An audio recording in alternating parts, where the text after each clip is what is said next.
Good morning, my dear students. So in this video I want to explain the conductometric titrations. So conductometric అంశమాపనాల గురించి so ఈ వీడియోలో explain చేయాలనుకుంటున్నాను.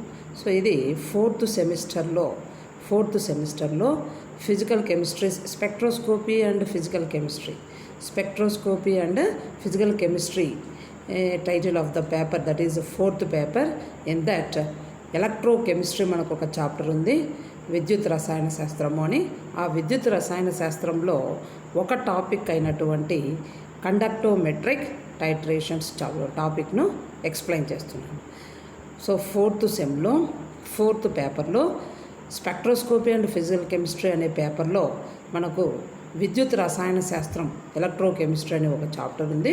దాంట్లో ఒక topic అయినటువంటి కండక్టోమెట్రిక్ అంశమాపనాలను గురించి ఈ వీడియోలో ఎక్స్ప్లెయిన్ చేస్తున్నాను.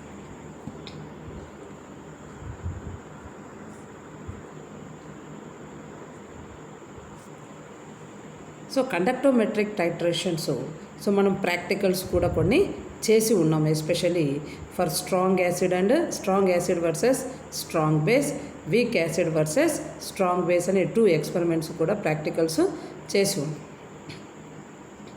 So what is meant by conductometric titration? So it is a process, it is a instrumental process. So here in this conductometric titrations, through a conductometer, that is a instrument, by using a instrument we are going to analyze the concentration of the unknown solution. So the unknown solution concentration will be determined by using a instrument called conductometer. So conductometer అనే ఒక పరికరాన్ని ఉపయోగించి తెలియనటువంటి గాఢత కలిగిన ద్రావణము లేదా తెలియని గాఢత ఉన్నటువంటి ద్రావణము యొక్క గాఢతను నిర్ణయించవచ్చు. సో కండక్టోమెట్రిక్ అంశమాపనాలను జరిపి మనము తెలియనటువంటి ద్రావణం యొక్క గాఢతను నిర్ణయిస్తాం. సో అందుకు మనము ఈ కండక్టోమీటర్స్ను యూజ్ చేస్తున్నాం. సో దీనికి ఏం చేస్తాము? ఒక కండక్టోమీటర్ను, కండక్టివిటీ సెల్లును, ఒక బీకర్ను యూజ్ చేస్తాం. ఒక micro burette, that is 25 ml micro బ్యూరేట్ను మనం ల్యాబ్లో యూజ్ చేస్తాం. సో కండక్టోమీటర్, కండక్టివిటీ సెల్, ఒక 25 ml బీకర్, మైక్రో బ్యూరేట్ను యూజ్ చేసినాం. సో ఇనీషియల్గా ఏం చేసినాము? ఒక కండక్టోమీటర్ను ప్లేస్ చేసుకొని కండక్టివిటీ సెల్కు కనెక్ట్ చేసుకొని ఒక క్లీన్డ్ బీకర్లో ఒక 20 ml ఒక అన్నోన్ సొల్యూషను మెజర్ చేసి పెపెట్ అవుట్ చేస్తున్నాం. సో ఇది ఏం ప్రాసెస్ అంటే it is A chemical analysis. So here it is A chemical analysis which unknown solution concentration will be determined by using a known solution concentration. That is concentration ఏదైతే సొల్యూషన్ది మనకు తెలిసి ఉంటుందో అది మనం ఒక బ్యూరెట్లో ఫిల్ చేసుకుంటున్నాం. అంటే నోన్ సొల్యూషన్ కాన్సన్ట్రేషన్ బ్యూరెట్లో ఫిల్ చేసుకొని అన్నోన్ సొల్యూషన్ను బీకర్లో 20 ml పెపెట్ అవుట్ చేసి దాని కాన్సన్ట్రేషన్ను త్రూ కండక్టోమీటర్ మెజర్ చేస్తాం. So generally in volumetric analysis అంటే ఘనపరిమాణాత్మక విశ్లేషణ జరిపినప్పుడు మనం ఏం చేస్తాము? రంగుయుతమైనవి కానీ రంగు లేని ద్రావణాలు కానీ తీసుకుంటే బ్యూరెట్లో ఒక సొల్యూషను, కోనికల్ ఫ్లాస్క్లో ఒక సొల్యూషన్ తీసుకుంటే, సో కోనికల్ ఫ్లాస్క్లో ఉన్న సొల్యూషన్ గాఢతను, కోనికల్ ఫ్లాస్క్లో ఉన్న ద్రావణం యొక్క గాఢతను డిటర్మైన్ చేయడానికి లేదా to analyse the concentration of the solution in a conical flask ఏం చేస్తున్నాము? We will add a third compound. So మూడవ దాన్ని మనం అక్కడ ఉపయోగించుకుంటాం. ఎందుకు? To know about the completion of the reaction. So ఆ రెండు అంటే బ్యూరేట్లో ఉన్న ద్రావణము, కోనికల్ ఫ్లాస్క్లో ఉన్న ద్రావణం, ఈ 2 ద్రావణాలు రసాయనిక చర్య జరిపి కంప్లీట్ చేసినాయి అని మనకు ఎట్లా ఐడెంటిఫై చేస్తాము అంటే by variation of the colour. So రంగు మార్పును బట్టి మనం ఐడెంటిఫై చేయాలి అనుకుంటాం. సో కాబట్టి దానికి ఒక థర్డ్ సబ్స్టెన్స్ను యాడ్ చేస్తాము, that is known as indicator. So సూచిక, ఇండికేటర్ లేక సూచికను ఉపయోగించి మనము అంశమాపనాలు జరుపుతాం. ఆ సూచిక ఏం చేస్తుంది?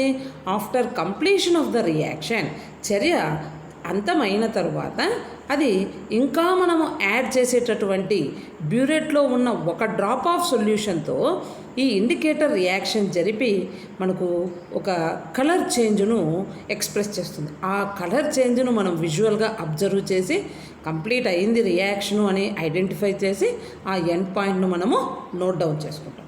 అంటే జనరలీ వాల్యూమెట్రిక్ అనాలిసిస్లో ఘనపరిమాణాత్మక విశ్లేషణలో సూచికను అంటే ఒక మూడవ రసాయనిక పదార్థాన్ని అక్కడ మస్ట్ అండ్ షుడ్ యూస్ చేస్తాం. దేనికంటే to identify the end point or the completion of the reaction. To identify the completion of the reaction we are using a third substance that is known as indicator. కానీ but in conductometric titrations without usage of any indicator, so ఎటువంటి సూచికను వాడకుండా we will analyze or we identify the end point through graph. So ఒక గ్రాఫ్ను draw చేసుకొని ఆ గ్రాఫ్ను base చేసుకొని గ్రాఫ్లో ఫామ్ అయినటువంటి లైన్స్ లేదా స్ట్రైట్ లైన్స్ ఏవైతే ఫామ్ అవుతాయో ఆ straight lines, so where they will form a intercept, so ఎక్కడ అది ఖండన బిందువును ఏర్పరుస్తున్నాయి ఆ లైన్స్ ఐడెంటిఫై చేసి through the graph we will identify the end point. So అంతిమ స్థానాన్ని ఆ విధంగా మనము ఐడెంటిఫై చేస్తాం. సో కండక్టోమెట్రిక్ టైట్రేషన్స్లో థర్డ్ సబ్స్టెన్స్ అయినటువంటి indicator here it is no use, ఉపయోగించాల్సిన అవసరం లేదు. సో అవసరం లేకుండానే మనము నేరుగా ఎండ్ పాయింట్ను త్రూ గ్రాఫ్ ఐడెంటిఫై చేస్తాం. సో ఇక్కడ మనం స్లైడ్లో అబ్జర్వ్ చేస్తే, సో ఇక్కడ స్లైడ్లో కండక్టోమీటర్ పీసీ అంటే కండక్టోమీటర్ని అక్కడ అరేంజ్ చేసుకుని బీకర్లో కొన్ని ఎంఎల్ ఆఫ్ సొల్యూషన్ తీసుకున్నాము. నెక్స్ట్ మైక్రోబ్యూరేట్ను కనెక్ట్ చేసి, సో మనం అరేంజ్మెంట్ ఈ విధంగా ఫిక్స్ చేసుకుంటాము. ల్యాబ్లో ఆల్రెడీ మనం ఇది అబ్జర్వ్ చేసిందే. సో ఎన్ని టైప్స్ ఆఫ్ కండక్టోమెట్రిక్ టైట్రేషన్స్ ఉన్నాయి? సో మనం ఆల్రెడీ యాసిడ్ బేస్డ్ టైట్రేషన్స్ ప్రాక్టికల్స్లో ల్యాబ్లో చేసి ఉన్నాము.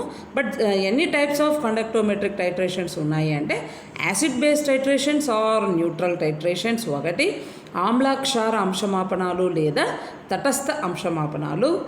Second one replacement titrations or displacement titrations, స్థానభ్రంశ అంశమాపనాలు. రెడాక్స్ టైట్రేషన్స్, రెడాక్స్ అంశమాపనాలు. ప్రెసిపిటేషన్ టైట్రేషన్స్, అవక్షేపక అంశమాపనాలు. కాంప్లెక్సోమెట్రిక్ టైట్రేషన్స్, సంశ్లిష్టాత్మక అంశమాపనాలు. Non aqueous titrations. సో ఈ విధంగా మనకు different types of conductometric titrations ఉన్నాయి. Now in this video I want to explain about acid based titrations or neutral titrations.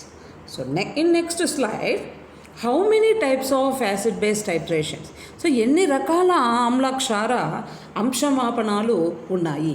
So ఎన్ని రకాల ఆమ్లక్షార అంశమాపనాలు ఉన్నాయి అంటే, so strong acid versus strong base, strong acid versus weak base, weak acid versus strong base, weak acid versus weak base. So 4 types of acid base titrations మనము ఈ వీడియోలో discuss చేస్తాం. So strong acid versus strong base. So for strong acid example I am going to take, that is hydrochloric acid, HCl. HCl is a strong acid. So why we are calling HCl as a strong acid means, so HCl ఎందుకు బలమైన ఆమ్లం అంటున్నాం? అసలు ఆమ్లము అని ఎందుకు అంటున్నాం HCl అంటే, because in aqueous solution HCl releases H+ ions. ఆమ్లము because the release of H+ ions in the aqueous solution. So HCl H+ ionsను నీటిలో విడుదల చేస్తుంది. జలద్రావణాన్ని తయారు చేసినప్పుడు హెచ్సిఎల్ ఇది ఏం చేస్తుంది అంటే, HCl releases H+ ions in water. So కాబట్టి it is acid. So acid అయితే అది స్ట్రాంగ్ యాసిడా వీక్ యాసిడ్ ఎట్లా తెలుస్తుంది అంటే HCl it undergoes complete ionisation, సంపూర్ణ అయనీకరణం మనం ఇక్కడ అబ్జర్వ్ చేస్తాం HClలో. So that's why HCl is considered as strong acid. So next, strong base NaOH. So OH minus ions. OH minus ions, number of OH minus ions will be released in water. So that's why it is considered as base. So it will undergo complete ionization. So that's why it is known as strong base. So strong acid versus strong base. Example HCl versus NaOH, that is first titration. Second titration, strong acid versus weak base, that is HCl versus ammonium hydroxide. So ammonium hydroxide, why we are calling this NH4OH as weak base? Because ammonium hydroxide in aqueous solution, it releases lesser number of OH minus ions. Very lesser number of OH minus ions will be released in water. NH4OH ammonium hydroxide బలహీనమైన క్షారము అని ఎందుకు అంటున్నాము అంటే NH4OH నీటిలో చాలా తక్కువ సంఖ్యలో OH minus అయాన్లను అయనీకరణం జరుపుతుంది, తక్కువ సంఖ్యలో OH మైనస్ అయాన్లు విడుదలవుతాయి. సో కాబట్టి అది బలహీనమైనటువంటి క్షారము. Next, third titration is weak acid versus strong base, that is acetic acid versus sodium hydroxide. So acetic acid, it is also a weak acid because it releases lesser number of H plus ions. So H plus అయాన్లను తక్కువగా అయనీకరణం చెంది acetic acid తక్కువ సంఖ్యలో H plus అయాన్లను నీటిలో విడుదల చేసి ఉంటుంది. కాబట్టి acetic acid is considered as weak acid. So next, last titration is weak acid versus weak base, that is acetic acid versus ammonium hydroxide. So now in this video I am going to explain about these 4 titrations: strong acid versus strong base, strong acid versus weak base, weak acid versus strong base, weak acid versus weak base. So first one, strong acid with a strong base. So when a strong sodium hydroxide, when it is added to a solution of strong acid, that is HCl, so generally acid base. So acid base, when they react with each other, they form salt and water. So నీరు మరియు లవణాన్ని ఏర్పరుస్తుంది. ఆమ్లము ఎప్పుడు క్షారంతో చర్య జరిపినా అది బలమైన ఆమ్లం కావచ్చు, బలహీనమైన ఆమ్లం కావచ్చు, బలమైన క్షారం కావచ్చు, బలహీనమైన క్షారం కావచ్చు. బట్ యాసిడ్ బేస్ అయ్యింది అని అంటే, యాసిడ్స్ బేస్తో రియాక్ట్ అయినాయి అంటే ఏం రియాక్షన్ జరుగుతుంది అక్కడ? తటస్థీకరణ చర్య, న్యూట్రలైజేషన్ రియాక్షన్ జరుగుతుంది. H plus ions OH minus అయాన్స్తో, H plus ions OH minus అయాన్స్తో కలిసి వాటర్ మాలిక్యూల్ ఫామ్ అవుతుంది. So water molecule will be formed. So neutralisation reaction, తటస్థీకరణ చర్య జరిగింది. సో H plus ions OH minus అయాన్స్తో కలిసి వాటర్ మాలిక్యూల్ రిలీజ్ అవుతుంది. So acid base titration is also known as neutralisation titrations లేదా న్యూట్రలైజేషన్ రియాక్షన్, తటస్థీకరణ చర్య. సో ఆమ్లము క్షారంతో, so here we are using strong acid HCl and strong base NaOH. HCl reacts with NaOH and form salt, that is sodium chloride and water molecule. Sodium chloride, here it is a salt. So salt and water will be formed in this neutralization reaction. If we take another example, strong acid with a weak base, that is HCl versus ammonium hydroxide, here also we'll get a salt, that is ammonium chloride salt, and water will be formed. Ammonium chloride salt. So strong acid aina, strong base aina, weak acid aina, weak base aina, ఏం type of reaction జరుగుతుంది? Neutralisation reaction, తటస్థీకరణ చర్య. So తటస్థీకరణ చర్య జరిగి లవణము మరియు నీరు అనేవి ఏర్పడతాయి. సో కాబట్టి ఈ స్లైడ్లో ఒక 2 ఎగ్జాంపుల్స్ ఇచ్చినాను నేను. సో ఫోర్ టైట్రేషన్స్లో ఓన్లీ 2 ఎగ్జాంపుల్స్ని ఇచ్చి, సో ఏమి న్యూట్రలైజేషన్ రియాక్షన్ అంటే అనేది ఎక్స్ప్లెయిన్ చేసినాను. సో నెక్స్ట్ ఇంకా నేరుగా ఇంకా టైట్రేషన్స్ స్టార్ట్ చేస్తున్నాను. So first titration is strong acid versus strong base. So strong acid versus strong base. So initially in beaker we will take 20 ml of water and 20 ml of HCl solution, and to this 20 ml of water is added for dilution. Next in microburate we will take 25 ml of sodium hydroxide solution. When we dip a conductivity cell in this HCl solution, so అక్కడ మనము సెల్లును HCl సొల్యూషన్లో dip చేసి observe చేస్తే conductivity value మనకు ఒక value వస్తుంది. Next అది ఎప్పుడు వచ్చింది? 0 ml ఆఫ్ NaOH, అంటే సోడియం హైడ్రాక్సైడ్ యాడ్ చేయకముందు ఒక హయ్యర్ వాల్యూ వచ్చింది. Next after addition of NaOH solution, so ఒక say 2 ml of sodium hydroxide solution ఎగ్జాంపుల్కు. So 2 ml of sodium hydroxide solution when we add to HCl solution, and then if we observe the conductometer, so the value it decreases. So first initially ఒక reading note down చేసుకున్నాము.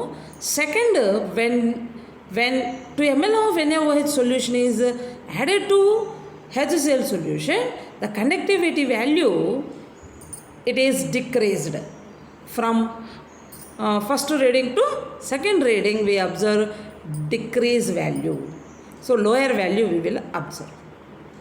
Next, by the addition of another 2 ml of NaOH third time, so third time by the addition of 2 ml of sodium hydroxide solution to HCl solution, next if we observe conductometer the reading, so third reading that reading will also be decreased from first value, అంటే gradually the value here it is decreasing. That is observed in this graph gradually. So initially first value మనం observe చేస్తే higher value ఉంది. Higher value నుండి గ్రాడ్యువల్గా by the addition of NaOH solution. So మనం graph దేని మధ్య గీస్తున్నాము conductometric టైట్రేషన్స్లో అంటే volume of NaOH in y-axis volume of NaOH, and in x-axis conductance value C value. So conductance value C x-axisలో, y-axisలో volume of sodium hydroxide. So here we observe initially higher value, gradually the value is decreased. So fall in conductance ఎందుకు తగ్గుతోంది ఆ value? Graph line లేదా reading why it is decreasing అంటే fall in conductance. Reason ఏమి? Due to displacement of high conductivity hydrogen ions. So hydrogen ions, that is H plus ions size చాలా చిన్నది. H plus ions size చిన్నది. ఆ size చిన్న ఉన్న ions ఎట్లుంటాయి? Their mobility is more in water solution. So H2Oలో H plus ions mobility బాగా ఉంటుంది. సో కాబట్టి ఫస్ట్ రీడింగ్ మనకు హయ్యర్ వాల్యూ వచ్చింది.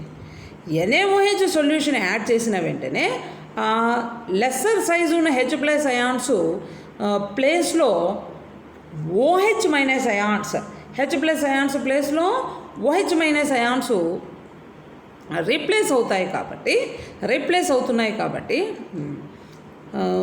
మనకు conductivity value H plus ions ప్లేస్లో Na plus ions, sodium ions replace అవుతాయి H plus అయాన్స్ ప్లేస్లో. కాబట్టి the value gradually decreases. fall in conductance due to replacement of H plus ions with Na plus ions. Replacement of H plus ions with Na plus ions, so the conductivity goes on decreases. So ఇక్కడ మనం observe చేస్తే గ్రాడ్యువల్గా decrease అయింది. Next second rise in conductance. So ఇక్కడ rise in conductance అంటే మరి చూడండి, మీరు అబ్జర్వ్ చేస్తే rise in conductance. So first higher value నుండి గ్రాడ్యువల్గా డిక్రీజ్ అయింది. Next all of a sudden the conductance value it is goes on increasing. So what is the reason means rise in conductance due to increase in hydroxyl ions, increase in OH minus ions. So ఇక్కడ ఇంక్రీజ్కు reason ఏమి అంటే OH minus ions.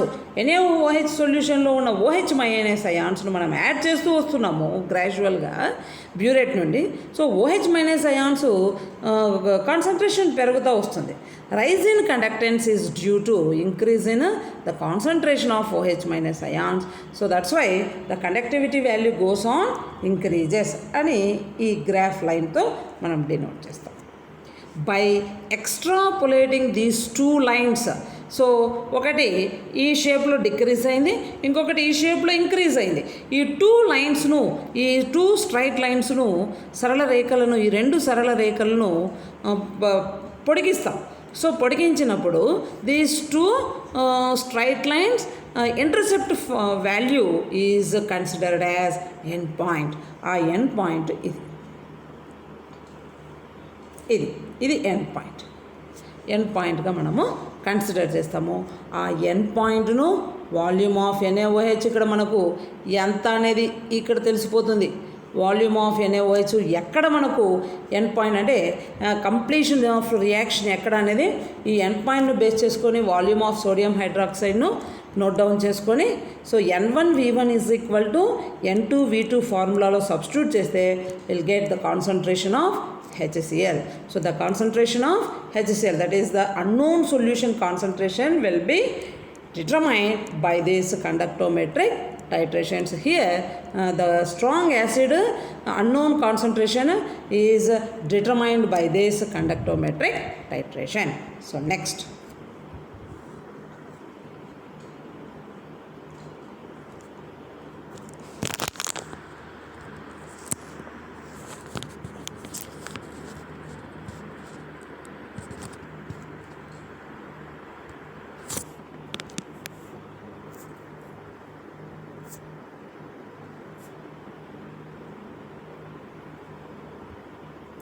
so next one is second titration is strong acid versus weak base. Strong acid versus weak base, that is HCl versus NH4OH, that is ammonium hydroxide. So HCl is placed in a beaker, that is 25 ml beaker, and ammonium hydroxide is taken in a microburette. Buretteలో తీసుకొని HClలో conductivity cell dip చేసి first initial reading note down చేస్తాం. So HCl strong acid కాబట్టి generally conductance value H+ ions mobility బాగా స్పీడ్గా ఉంటుంది because of lesser size, కాబట్టి కండక్టివిటీ వాల్యూ హయ్యర్ వాల్యూ వచ్చింది. సో హయ్యర్ వాల్యూ వచ్చింది. సో హయ్యర్ వాల్యూ ఇక్కడ వచ్చేసింది. Next, by the addition of ammonium hydroxide gradually NH4OH సొల్యూషన్ను యాడ్ చేస్తూ వస్తే ద కండక్టివిటీ వాల్యూ గ్రాడ్యువల్గా ఈ విధంగా డిక్రీజ్ అవుతూ వచ్చింది. Gradually the conductance value decreased from initial. So ఇనీషియల్తో కంపేర్ చేసి గ్రాడ్యువల్గా అది డిక్రీజ్ అయింది. Next, by the addition of excess of ammonium hydroxide ఇంకా యాడ్ చేస్తూ వస్తే the conductivity value little bit it is increased, స్లైట్గా ఇంక్రీజ్, అంటే చాలా తక్కువ వేరియేషన్తో ఇంక్రీజ్ ఉంది. సో ఆల్మోస్ట్ ఆల్ X-యాక్సిస్కు ప్యారలల్ అని చెప్పొచ్చు, ఆల్మోస్ట్ ఆల్ X-యాక్సిస్కు కొద్దిగా ప్యారలల్ అని చెప్పొచ్చు. చాలా slight increase we observe. So gradually by the addition of ammonium hydroxide solution to the HCl solution, the conductance value slightly it increases. So adi increased value nu nenu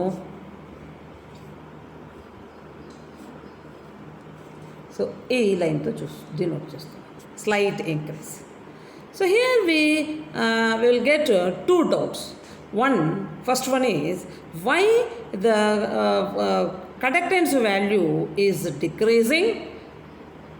Next, second time, why it is slightly increasing. So 2 ప్రశ్నలు ఇక్కడ తలెత్తుతాయి.